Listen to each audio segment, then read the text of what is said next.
computer. Hey, all right, Rose, take over. Thank you. Hi, I'm Rose Wessel. I'm Program Director for No Frat Gas and Mass, which is part of Berkshire Environmental Action Team. And we've been working on pipeline projects, fighting pipeline projects here in the Northeast for 10 years now. And it's really interesting to see Enbridge come back into the picture after quite a quiet time with gas transmission lines. They had a open season calling for bids on a new project called Project Maple. That was last fall. And we haven't heard anything about customers or developments on it. So it sounds like it may have been a bit of a dud. But what they're doing is they're applying for smaller projects with FERC under what they call blanket authority. So they're trying to get these projects approved under dockets that were approved back in 1987. So today we're going to be talking about their plan to go under the Sakonnet River. And I'll just set up my screen sharing. Let's see, Google Chrome. There we go. And now you can see my desktop and slideshow. Great. So this project is called Sakonnet River Replacement. It's being filed by Algonquin Gas Transmission Pipeline. That's a division of Enbridge. It's under FERC docket CP 24-49-30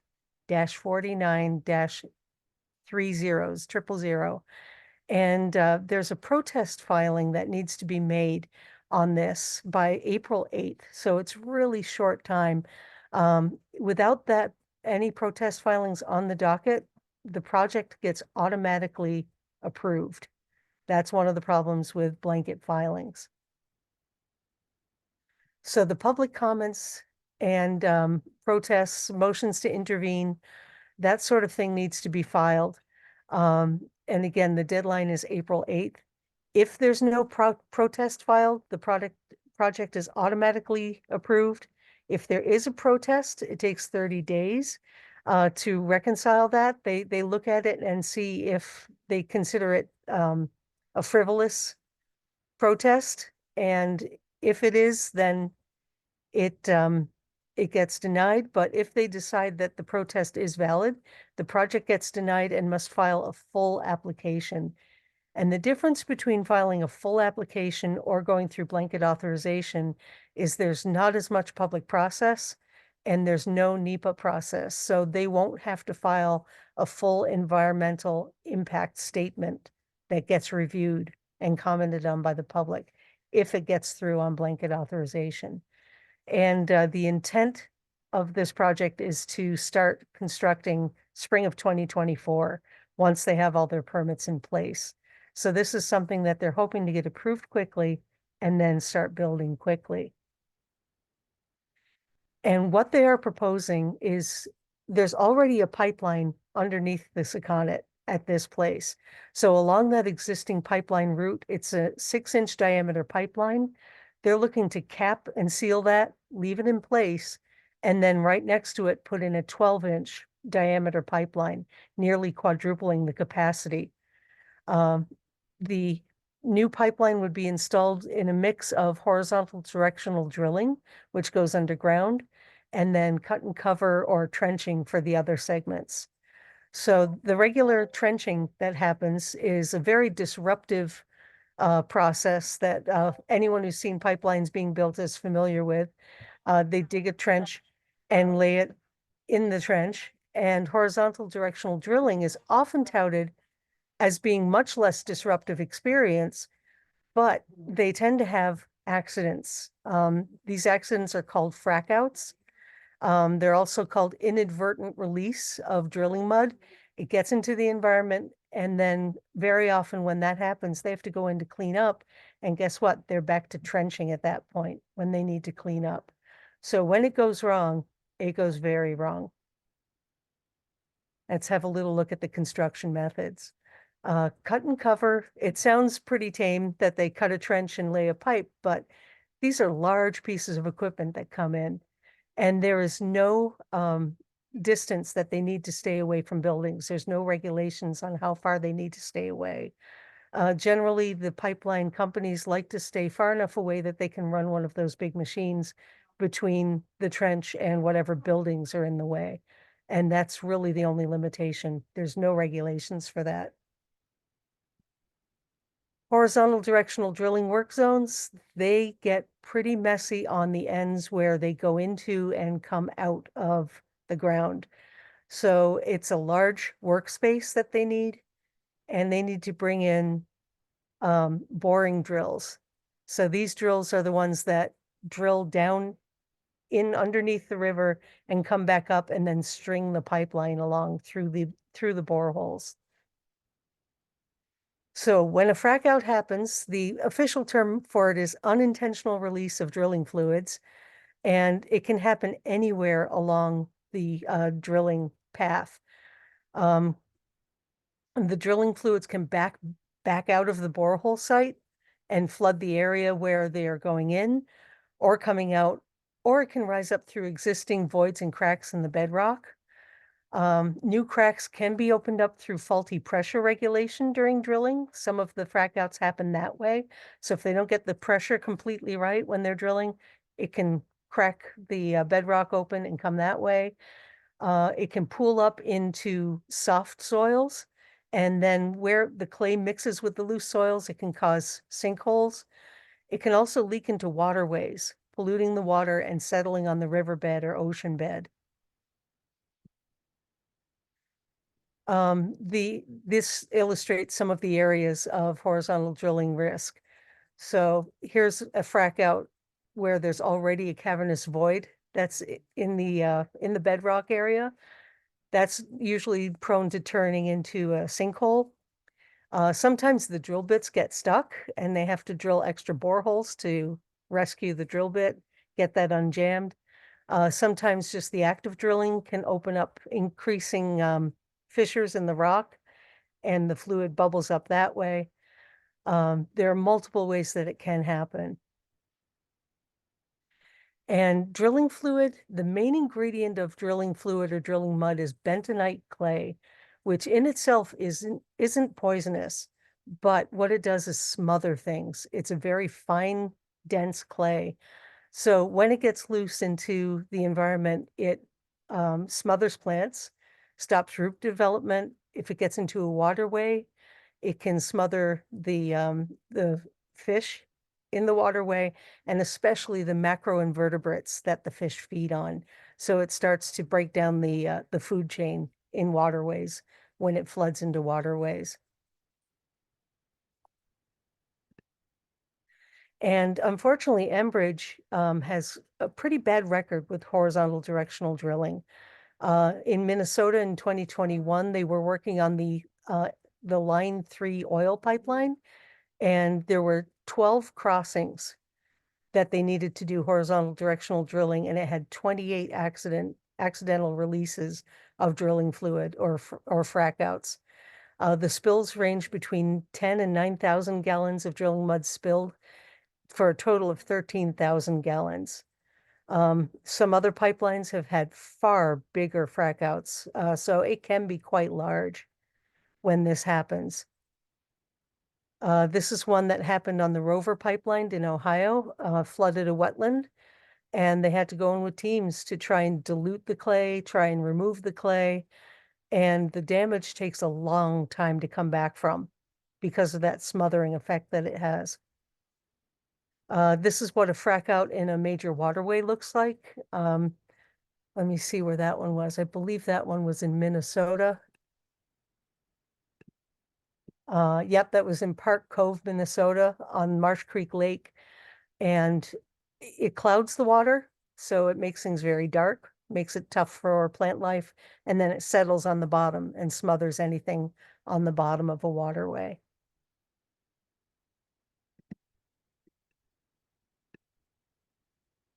So the general crossing area that they're looking at is where there's already an existing pipeline. It's between Little Compton and Portsmouth. And you can see the work areas here outlined in red. And the dotted orange line is where they're going to put in the new pipeline. And you'll see it's right next to the existing pipeline, which shows up in yellow. So they're going to trench in the red areas, and then horizontal drill under the river, and then trench in between, and then go horizontal drill underneath Cotton Swamp as well, over on the Portsmouth side. And then the end of this project, or actually the start point of this project, because the gas flows from west to east. The start point is the meter station that's right there, right next to the LNG facility. And you can see the areas where they plan to horizontal drill marked in yellow here. And then the trenching areas are marked here in green. So you can get an idea of what kind of environmental hazards there are for each of those construction methods. And it's concerning as well because this is part of the Narragansett Bay. So this is from the Army Corps of Engineers study. They've shown that there's Atlantic salmon, sturgeon, short-nosed sturgeon, and sea turtles in this area. So there is ocean life to worry about as well, not just regular freshwater riverways. On the Portsmouth side, you can see some of the parcels here around Cotton Swamp that will be affected. It will cut across from this area near where the LNG facility and meter station is, and go up under the swamp and come back out near Swan Drive. And this shows how close some of their work areas are. These blue lines are the designated work areas. So when they're trenching and laying pipe in this area, you can see how close it can go. This one impedes directly in the fence for the pool. We don't know if they'll be able to scoot around there. They'll need to remove the trees that are there. Some of these are within 10 feet of homes, right in the living spaces. These are very tight quarters where they plan to put this in. And again, in Portsmouth, this LNG facility is owned by Narragansett Electric, some forms listed as National Grid, but then the meter station is directly next to it, and that's where this project starts. So the new pipeline is going to start here and be trenched in.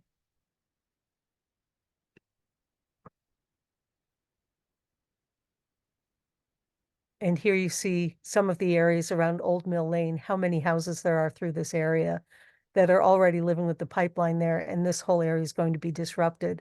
You can see all of that cross-hatched areas. These are all workspaces that'll be disrupted. And all of these are the trees that will be disrupted and taken down as they go to put in this new pipeline. This is what the area of the beginning of a horizontal directional drill area looks like. So you end up with light pack, power pack, the frac tanks that have the drilling mud in there, and the insertion zone where they'll actually start to go in underground for drilling. So this is this piece right up here on the west side of Cotton Swamp, and they're going to go under and come up again on the west side. On the east side of Cotton Swamp. And again, on the east side, there'll be a similar installation. That's why there's such a large workspace. So you see where the drilling rigs will be, where the frac tanks will be, where the mud pumps are. And that's right on the end of Swan Drive. This shows where the entry points are. This work area is especially clogged because this is where the horizontal directional drilling rig is for where the pipeline comes up from Cotton Swamp, right in this area. And then in this area is where the other drilling rig will go to start the horizontal directional drilling under the Sakonnet River. So the end of Swamp Drive has a double entry point, an exit point and entry point for horizontal drilling. On the Little Compton side, this shows the general work area again, outlined in red. The existing pipeline is there, and they're going to tie in the new pipeline along this area.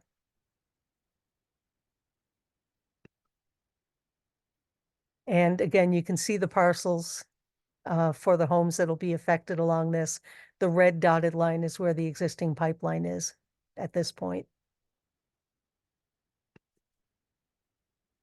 And again, the crosshatch area is all of the work area. So where the horizontal directional drill comes back out, there's a large work area where all of those ancillary buildings will be, all of the different equipment will be. And this will all be construction access road and temporary workspace. And there's another wetland here that they will be crossing or turning into a workspace.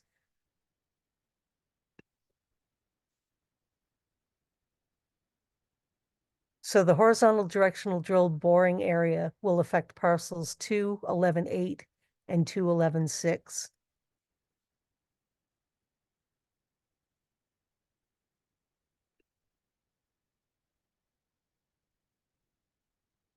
And this gives you a little bit more of an idea of where the actual drilling will be. This is the exit point, and then this will be all of the workspace where the equipment will go.